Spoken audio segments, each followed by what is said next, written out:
Back to one of our leading stories. There is a looming cold front set to hit Gauteng. For an update, I'm now joined by EMS spokesperson Robert Mulaudzi. Robert, always appreciate speaking to you on what is potentially a very, very cold afternoon in Johannesburg. Walk us through how prepared the EMS is for the upcoming cold front. Thank you very much, and good afternoon to the viewers. Yes, we can confirm that the South African Weather Service have issued a warning for extremely cold temperatures in most parts of the city of Johannesburg over this weekend towards Monday. So from our side, we are prepared for any emergencies which might occur.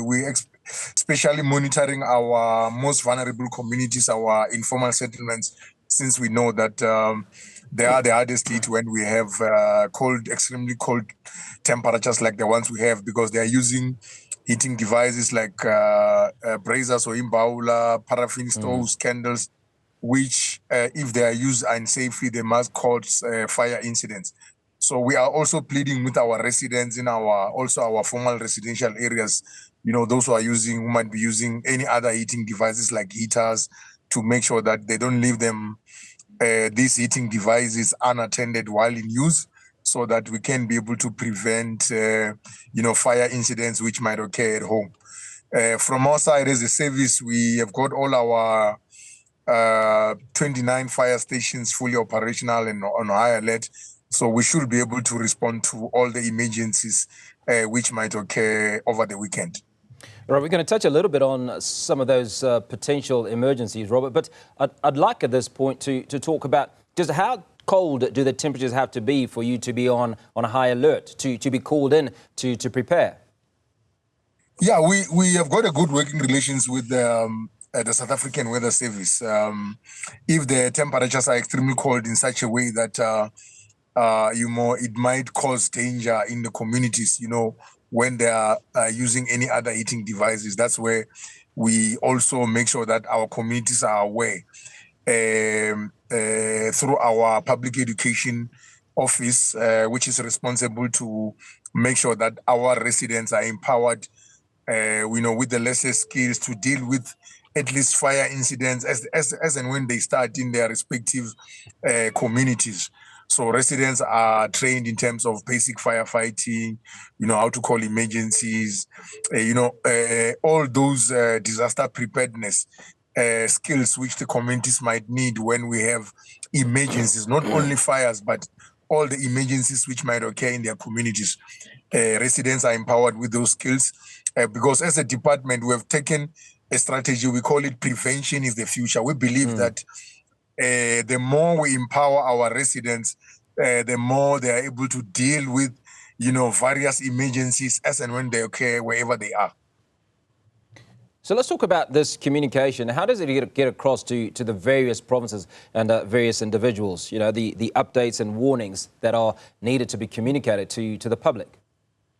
Yes, from our side as a city of Johannesburg, we've got a very strong social media platforms which we use: Twitter, Facebook, TikTok, and any other social media platform which we have in the service. We also have,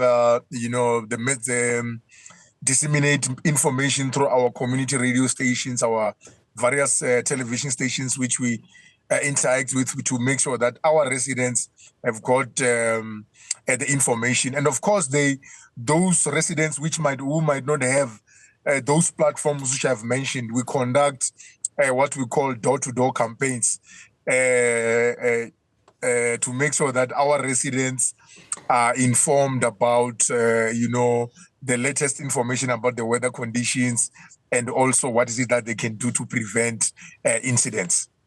And finally, before we let you go, we know you're a busy man and obviously need to prepare ahead of tomorrow. Are there lessons from the past weather events that are being applied in this situation? Yeah, us as a fire service, we intensifying our public educational programs. Our residents must be informed that we've got centers which are spread in all 7 regions of the city. These Be Safe centers are specifically designed to train or educate our communities about, life and fire safety educational programs. So we're inviting our residents to visit these centers. You don't have to pay anything. Most of the centers are spread in all 7 regions of the city, especially in our various fire stations, which are spread throughout the city. They are able to also invite us to come to all the areas where they are. It can be under a tree, it can be in a church, it can be in a beer hall, wherever where there is community members or residents. We're able to come there and make sure that we give them the basic skills. We are not saying that they must be firefighters, but we're giving them the necessary skills to be able to deal with emergencies as and when they occur in their respective communities.